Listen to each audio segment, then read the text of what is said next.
semuanya, kembali lagi dengan saya di channel Bon Weekend. Sekarang kita mau bahas tentang tips bagaimana caranya memilih formasi CPNS agar kalian bisa lolos dan menjadi CPNS, teman-teman, gitu.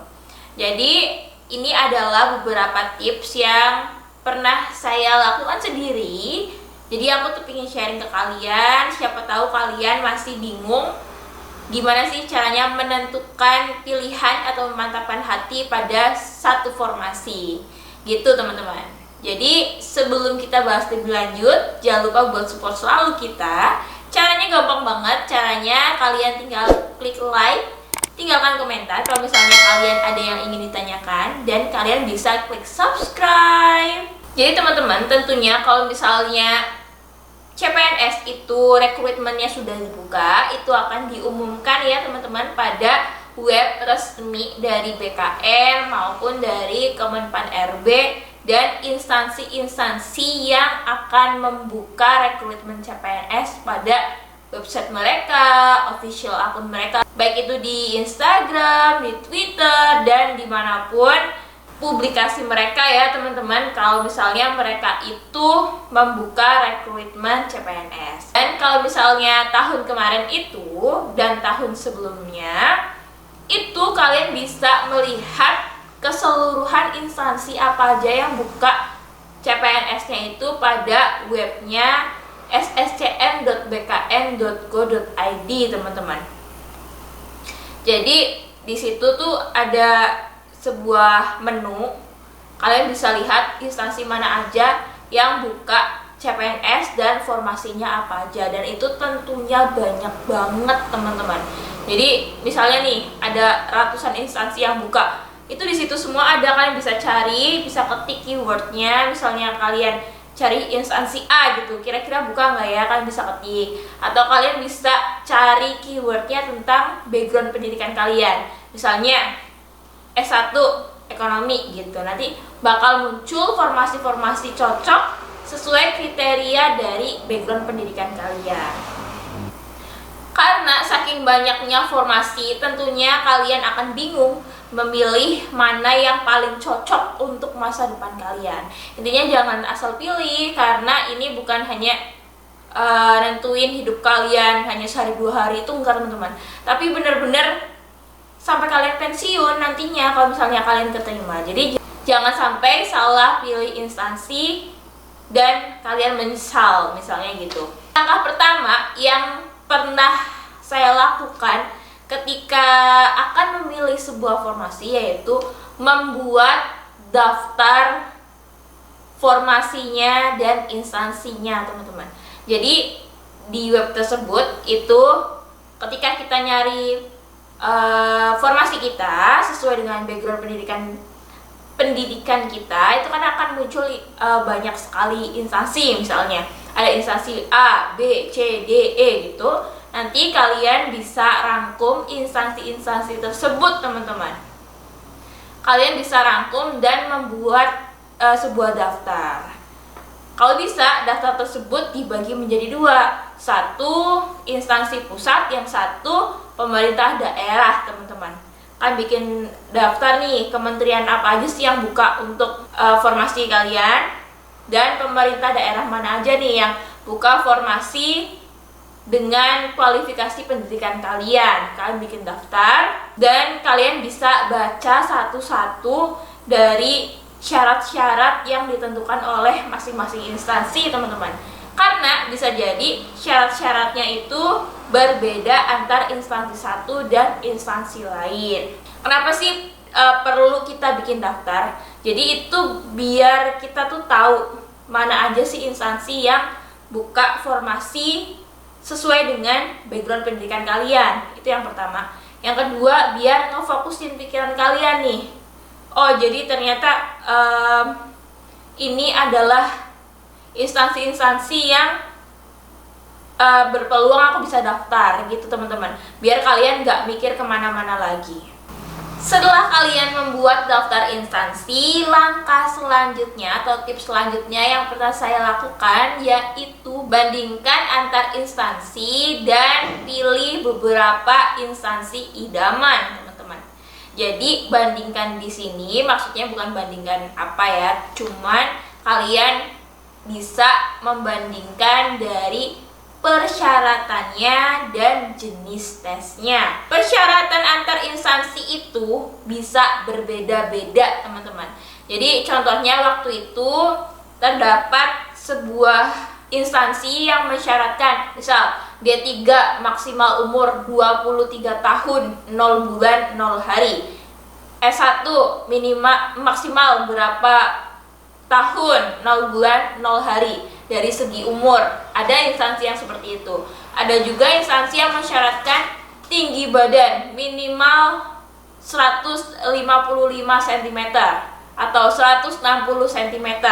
Itu ada juga, teman-teman. Jadi berbeda-beda kriterianya antar instansi A dan instansi B.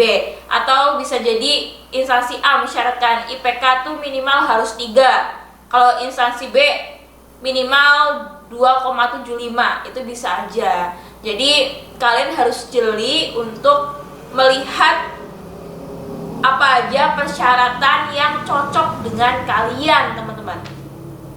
Jangan sampai kalian memaksakan diri kalian ini udah nggak masuk kriteria tapi kalian tetap daftar. Itu artinya kalian nekat, teman-teman, gitu. Misalnya nih udah ditentuin D3 umur maksimal 23 tahun, tapi umur kalian 24 tahun dan kalian tetap daftar. Misalnya kalian dari D3 ya otomatis nanti kalian bisa gugur di tahap seleksi administrasi, gitu, teman-teman. Jadi kalian harus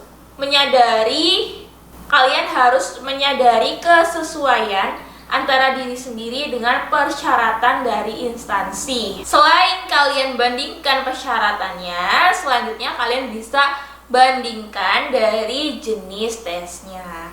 Kenapa jenis tesnya sih, Kak? Karena jenis tes antar instansi bisa berbeda-beda, khususnya pada jenis tes SKB-nya, seleksi kompetensi bidang, teman-teman. Jadi instansi pada CPNS tahun sebelumnya itu diperbolehkan untuk menambahkan jenis tes yang lain. Misalnya seperti psikotes atau kesehatan, wawancara, kesemaptaan, dan lain sebagainya. Kalian harus jeli melihat peluang dari jenis tes ini, teman-teman. Kalian harus tahu kelebihan kekurangan kalian tuh apa.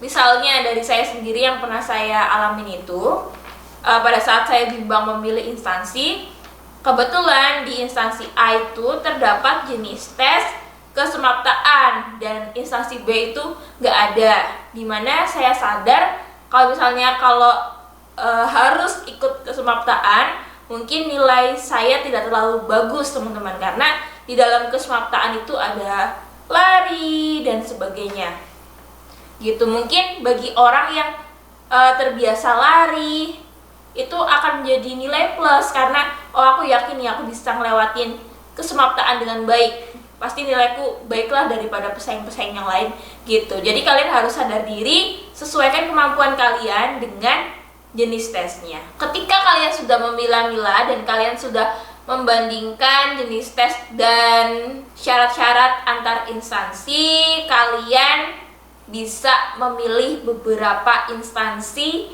yang akan menjadi tujuan kalian, teman-teman. Beberapa ini terserah kalian ya, mungkin bisa 3, 4, atau 5, itu terserah kalian. Jadi kalian mantep, kayaknya dengan instansi A ini aku cocok banget nih, dari syarat sama tes jenis tesnya ini aku cocok banget, insya Allah bisa dapat nilai bagus, gitu. Instansi B juga aku bisa nih jenis tesnya, aku menguasai semua, gitu misalnya. Instansi C juga, gitu. Kalian bikin daftar terpisah dari daftar yang awal, instansi-instansi idaman kalian yang akan kalian pilih nantinya, teman-teman. Nomor 3, ini adalah tahapan atau tips terakhir, yaitu mantapkan dan pilih satu instansi, teman-teman. Mantapkan di sini adalah mantapkan diri kalian. Kalian mau pilih yang mana? Untuk mengurangi kebingungan kalian, saya punya sebuah cara ya teman-teman. Jadi dari instansi idaman yang kalian pilih, misalnya 3 instansi yang kalian pilih tadi, kalian bisa rinci lagi dari kekurangan dan kelebihan. Bukan kekurangan dari instansinya, bukan, tapi bagi diri kalian sendiri gitu teman-teman. Misalnya nih, instansi A, oh lokasinya nih jauh nih, aku kalau misalnya keterima aku harus merantau misalnya. Oh instansi B, ini lokasinya dekat, ada di domisili saya nih gitu. Atau instansi C, teman-teman, oh ini berada di pulau A gitu misalnya, kayaknya kejauhan deh atau gimana. Itu tergantung minat dari kalian sendiri. Atau misalnya, oh instansi A aku bakal ditempatin di bagian ini, kayaknya kurang cocok deh sama bakat aku atau minat aku dan sebagainya teman-teman. Karena jujur aja memilih instansi itu lumayan susah, karena ini bener-bener jangka panjang bagi hidup kalian teman-teman. Terus kalian bisa catat kekurangan dan kelebihannya kalau kalian mendaftar pada instansi tersebut. Jangan sampai hanya ikut-ikutan teman kalian. Misalnya teman kalian tuh daftar di instansi A, ya udahlah karena si teman daftar instansi A, aku ikut aja deh gitu. Jangan gitu teman-teman, karena ini masa depan kalian, bukan masa depan teman kalian. Kalian bisa minta saran ke keluarga kalian, ke orang tua kalian, atau kalian juga bisa bawa pilihan-pilihan instansi tersebut di dalam doa kalian, di dalam ibadah kalian teman-teman. Siapa tahu nantinya kalian bakal difokusin untuk memilih satu formasi yang paling tepat. Baiklah, sekian dulu bahas tentang langkah-langkah dan tips memilih sebuah formasi yang pernah saya lakukan ya teman-teman, benar-benar pernah saya terapkan. Dan semoga bisa berhasil juga di kalian, bisa mengurangi kebimbangan kalian juga. Intinya saya berharap kalian semua yang menonton video ini, yang klik video ini, kalian semua bisa lolos pada formasi dan instansi yang kalian inginkan, yang kalian idam-idamkan teman-teman. Baiklah, sekian dulu. Jangan lupa buat support selalu kita biar kita semangat bikin videonya. Caranya gampang banget. Caranya klik like, tinggalkan komentar kalau misalnya ada yang ingin ditanyakan, dan kalian bisa klik subscribe.